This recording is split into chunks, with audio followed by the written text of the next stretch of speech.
ముఖ్యాంశాలు. ప్రముఖ పుణ్యక్షేత్రమైన శ్రీ కాళహస్తీశ్వర స్వామివారి దేవస్థానం ఆలయ నిర్వహణాధికారి ఎస్వి నాగేశ్వరరావు ఆకస్మికంగా 500 రూపాయలు రాహుకేతు పూజ మండపం, 1500 రూపాయల రాహుకేతు పూజ మండపం మరియు ప్రసాదాల తయారీ కేంద్రాన్ని ఆకస్మికంగా తనిఖీ చేశారు.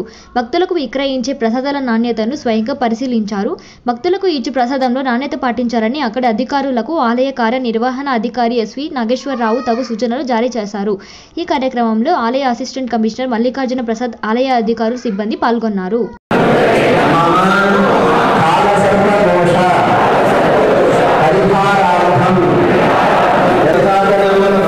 పరిహారార్థం